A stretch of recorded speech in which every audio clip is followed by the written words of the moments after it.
Hello everyone, welcome to Enlighten Zone. இன்னைக்கு நம்ம வீடியோல டிஎன்பிஎஸ்சி சிலபஸ்ல தமிழ் அறிஞர்களும் தமிழ் தொண்டும் என்ற பகுதியில் வரக்கூடிய பாரதியாரை பத்தி தான் பார்க்க போறோம். நிறைய போட்டித் தேர்வுகள்ல பாரதியாரை பத்தின கேள்விகள் அடிக்கடி கேட்கப்படுது. அதனால பாரதியாரை பத்தி நம்ம ஸ்கூல் புக்ல இருக்கிறது மட்டும் இல்லாம மேலும் பல கூடுதலான தகவல்களையும் தொகுத்து இந்த வீடியோல நாம பார்க்க இருக்கிறோம்.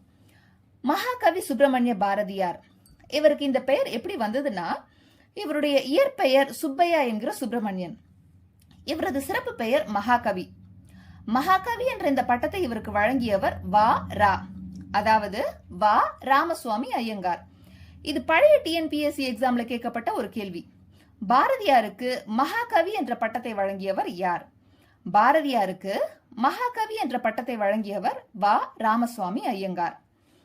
அது மட்டும் இல்லாம அந்த காலத்துல பாரதி என்ற பட்டமானது ஞானத்தில் சிறந்த இல்லத்தார்க்கும், சரஸ்வதி என்ற பட்டமானது ஞானத்தில் சிறந்த துறவிகளுக்கும் கொடுக்கப்பட்டது.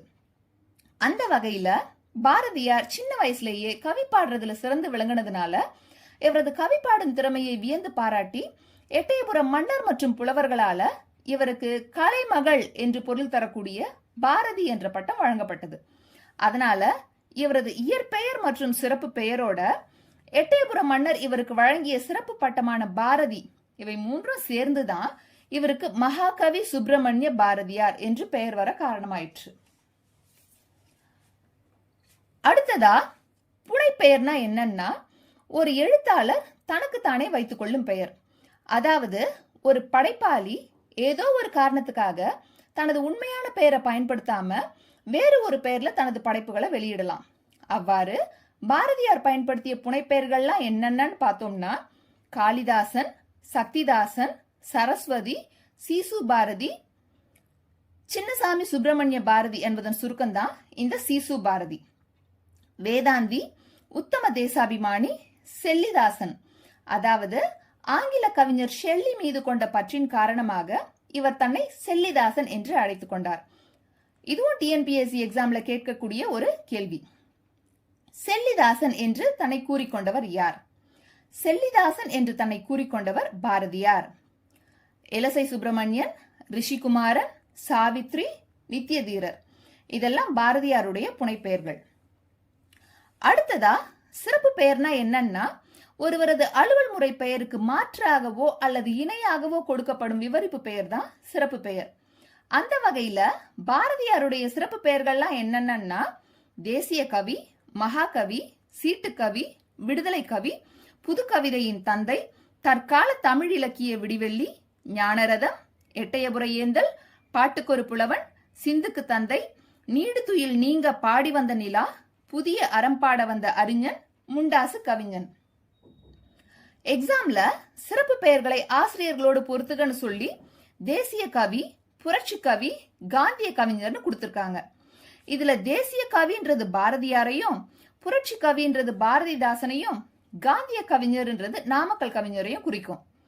அது மட்டும் இல்லாம அடைமொழிக்குரிய ஆசிரியர்களை தேர்கன்னு சொல்லி விடுதலை கவி, திவ்ய கவின்னு கொடுத்திருக்காங்க. இதுல விடுதலை கவின்றது பாரதியாரையும், திவ்ய கவின்றது பிள்ளை பெருமாள் ஐயங்காரையும் குறிக்கும். மேலும் தற்கால தமிழ் இலக்கிய விடிவெள்ளி என்று புகழப்படுபவர் யார்? நீடுதுயில் நீங்க பாடி வந்த நிலா என்ற தொடரால் அழைக்கப்பெறுபவர் யார்? இப்படி எல்லாம் கேட்டிருக்காங்க. இதெல்லாம் பாரதியாரை குறிக்கக்கூடிய சிறப்பு தொடர்கள். அடுத்ததா பாரதியார் 1882 வருஷம் டிசம்பர் மாசம் 11 தூத்துக்குடி மாவட்டத்தில் உள்ள எட்டயபுரத்துல சின்னசாமி லக்குமி அம்மையாருக்கு மகனாக பிறந்தாரு. 1921 வருஷம் ஜூலை மாசம் திருவல்லிக்கேணி பார்த்தசாரதி கோவில் யானை தாக்கியதுல நோய்வாய்ப்பட்டு செப்டம்பர் மாசம் 11 இறந்தாரு. இவருடைய மனைவி பெயர் செல்லம்மாள், பிள்ளைகளுடைய பெயர் தங்கம்மாள் மற்றும் சகுந்தலா. பாரதியார் கவிஞர்னு மட்டும் இல்லாம சிறந்த எழுத்தாளராகவும், இதழாளராகவும், பேச்சாளராகவும், பாடகராகவும், சமூக சீர்திருத்த சிந்தனையாளராகவும், விடுதலை போராட்ட வீரர் என பன்முக திறமை கொண்டு விளங்கியதோடு மட்டும் இல்லாம தமிழ், ஆங்கிலம், ஹிந்தி, சமஸ்கிருதம், வங்காளம், பிரெஞ்சு, அரபு மொழி போன்ற ஏராளமான மொழிகளையும் கற்றறிஞ்சிருக்காரு. இவர் எழுதிய நூல்கள்ல சிறந்த கவிதை நூல்களா குறிப்பிடப்படுவது முப்பெருங்காப்பியங்களான கண்ணன் பாட்டு, குயில் பாட்டு, பாஞ்சாலி சபதம். எக்ஸாம்ல நூல்களை ஆசிரியர்களோடு பொறுத்துகன்னு சொல்லி பாஞ்சாலி சபதம், குடும்ப விளக்குன்னு கொடுத்திருக்காங்க. இதுல பாஞ்சாலி சபதம்ன்றது பாரதியார் எழுதியது, குடும்ப விளக்குன்றது பாரதிதாசன் எழுதியது. பாரதியார் கவிதைகள் தொகுப்புல இருந்து 6th ஃபர்ஸ்ட் டேர்ம் புக்ல காணி நிலம் என்ற பாடலும், 8th ஃபர்ஸ்ட் டேர்ம் புக்ல காற்றேவா, தமிழ் மொழி வாழ்த்து என்ற பாடல்களும் நமக்கு இங்க பாடப்பகுதியா தரப்பட்டிருக்கு. மேலும் பாப்பா பாட்டு, முரசு, அக்னி குஞ்சு, சுதேச கீதங்கள், சீட்டுக்கவி இவையெல்லாமும் அவர் எழுதின கவிதை நூல்கள்ல குறிப்பிடத்தக்கவை. பாரதியார் கவிதை நூல்கள்னு மட்டும் இல்லாம சில உரைநடை நூல்களையும் எழுதியிருக்காரு. ஞானரதம், சந்திரிகையின் கதை, தராசு இவையெல்லாம் பாரதியார் எழுதிய சிறந்த உரைநடை நூல்கள். இதுல ஞானரதம் தான் தமிழ்ல எழுதப்பட்ட முதல் உரைநடை நூல். எக்ஸாம்ல பாரதியார் இயற்றிய ஞானரதம் எனும் நூல் டேஷ் வகையை சார்ந்ததுன்னு கேட்டிருக்காங்க. பாரதியார் எழுதிய ஞானரதம் எனும் நூல் உரைநடை இலக்கிய வகையை சார்ந்தது. ஏற்கனவே நம்ம பார்த்த மாதிரி பாரதியாருடைய பன்முக திறமையில ஒண்ணுதான் இந்த பத்திரிகை பணி. பாரதியார் 1904 இருந்து 1906 வரை சுதேசமித்ரன் என்ற நாளிதழ்ல உதவி ஆசிரியரா பணியாற்றினார். அந்த நேரத்துல இந்த இதழினுடைய ஆசிரியரா இருந்தவர் சுப்பிரமணிய ஐயர். மேலும் 1905 ஆகஸ்ட்ல இருந்து 1906 ஆகஸ்ட் வரை சக்கரவர்த்தினி என்ற மகளிர் மாத இதழ ஆசிரியராகவும், 1906 இந்தியா என்ற வார இதழ ஆசிரியராகவும் பணியாற்றினார். அது மட்டும் இல்லாம சூரியோதயம், கர்மயோகி, தர்மம் ஆகிய இதழ்கள்லையும் ஆசிரியரா பணியாற்றினார். விஜயா என்ற இதழையும் வெளியிட்டிருக்காரு. எக்ஸாம்ல விஜயா என்ற இதழை வெளியிட்டவர் யாருன்னு கேட்டிருக்காங்க. விஜயா என்ற இதழை வெளியிட்டவர் பாரதியார். பாரதியார் தமிழ் பத்திரிகைகள்னு மட்டும் இல்லாம பாலபாரத், ஆரியன் இந்தியா போன்ற ஆங்கில இதழ்களையும் ஆசிரியரா பணியாற்றி இருக்காரு. மேலும் சர்வஜனமித்ரன், ஞானபானு, காமன்வீல், கலைமகள், தேசபக்தன், கதா ரத்னாகரம் போன்ற பிற இதழ்களையும் பாரதியாருடைய படைப்புகள் வெளிவந்துள்ளன. பாரதியார் 1882 பிறந்தார்னு நம்ம எல்லாருக்கும் தெரியும். 1893 இவருக்கு 11 வயசு இருக்கும் பொழுது இவருடைய கவி பாடும் திறமையை வியந்து பாராட்டி எட்டயபுரம் மன்னர் மற்றும் சமஸ்தான புலவர்களால இவருக்கு கலைமகள் என்று பொருள் தரக்கூடிய பாரதி என்ற பட்டம் வழங்கப்பட்டது. அதன் பிறகு சில காலம் பாரதியார் எட்டயபுர அரசவை கவிஞராக விளங்கினார். பாரதியாருடைய கவிதைகள் 20ஆம் நூற்றாண்டுல மறுமலர்ச்சிக்கு வித்தாக அமைஞ்சதுனால இவரை 20ஆம் நூற்றாண்டின் இணையற்ற கவிஞர்னு போற்றுவாங்க. பாரதியார் விடுதலை உணர்வு, நாட்டுப்பற்று, மொழிப்பற்று மிக்க பாடல்களை பாடியதோடு மட்டும் இல்லாம மண்ணுரிமைக்காகவும் பெண்ணுரிமைக்காகவும் சில எழுச்சிமிக்க பாடல்களையும் பாடியிருக்காரு.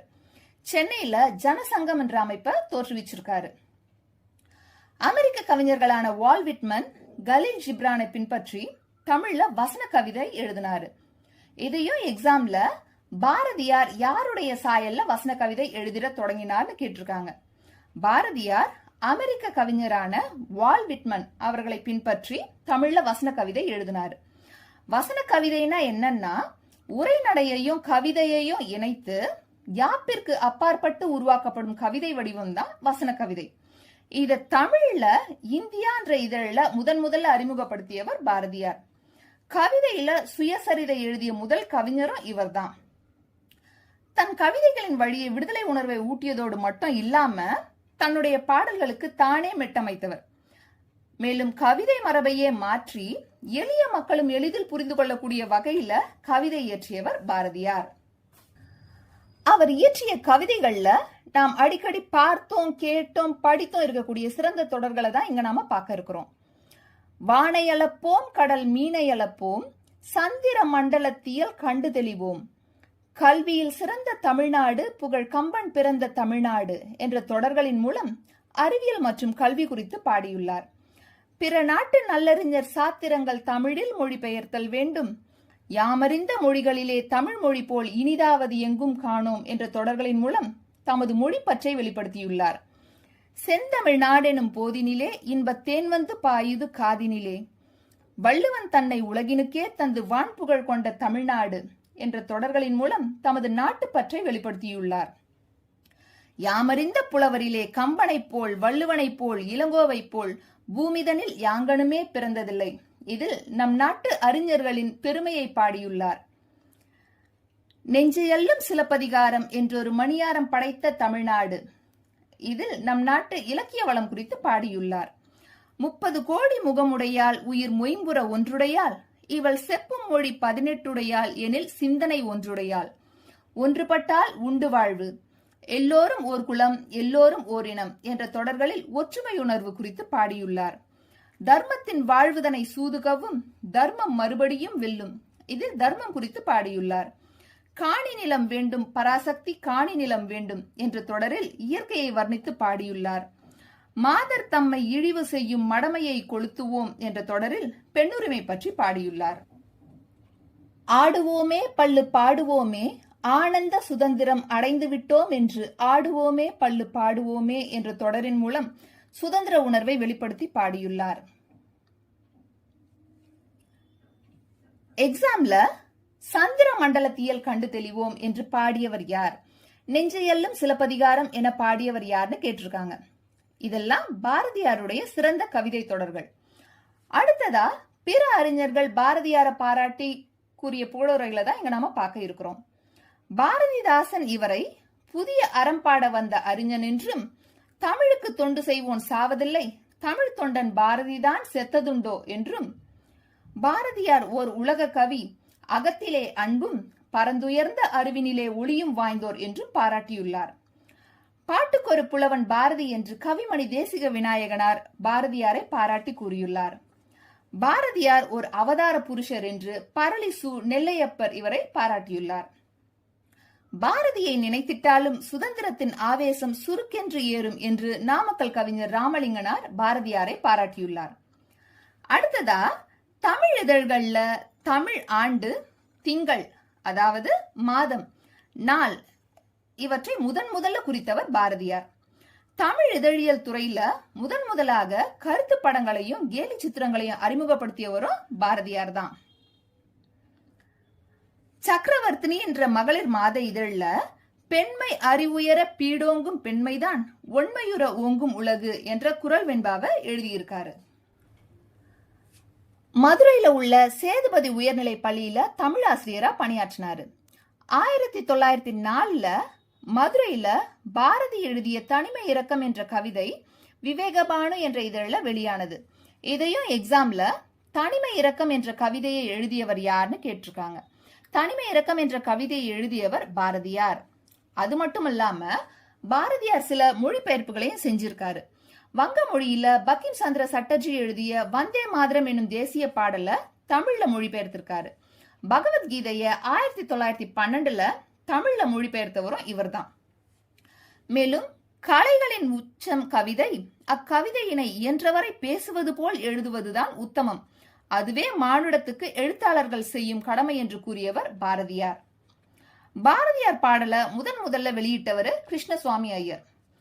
அந்த பாரதியார் பாடல்களை நாட்டுடைமையாக்கியவர் ஓமந்தூர் ராமசாமி ரெட்டியார். பாரதியாருடைய நினைவுகளை பறைசாற்றக்கூடிய வகையில எட்டயபுரத்திலையும் திருவல்லிக்கேணியிலையும் அவரது நினைவு இல்லம் அமைக்கப்பட்டுள்ளது. எட்டயபுரத்துல அமைக்கப்பட்டுள்ள மணிமண்டபத்தில் உள்ள பாரதியாரின் திருவுருவ சிலைய 1999 டிசம்பர் மாசம் 11 அன்றைய பஞ்சாப் முதல்வரான தர்பாரா சிங் அவர்கள் திறந்து வைத்தார். பாரதியாருக்கு மகாகவி பட்டம் அளித்தவர் வா ராமசுவாமி ஐயங்கார்.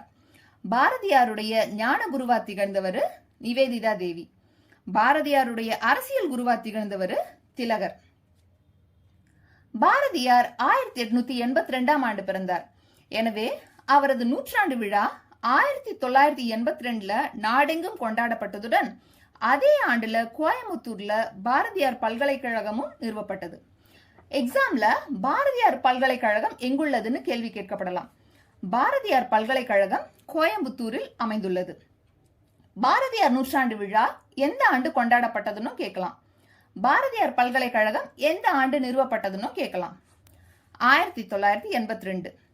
பாரதியார் நூற்றாண்டு விழா கொண்டாடப்பட்ட அதே ஆண்டுல தான் 1982ல தான் பாரதியார் பல்கலைக்கழகமும் கோயம்புத்தூர்ல நிறுவப்பட்டது. இந்த வீடியோ உங்களுக்கு பயனுள்ளதா இருந்தா லைக் பண்ணுங்க, ஷேர் பண்ணுங்க, மறக்காம சப்ஸ்கிரைப் பண்ணுங்க. அப்போதான் நான் போடக்கூடிய அடுத்தடுத்த வீடியோஸோட நோட்டிபிகேஷன்ஸ் ஸ்கிப் ஆகாம உங்களுக்கு கிடைக்கும். தேங்க்யூ.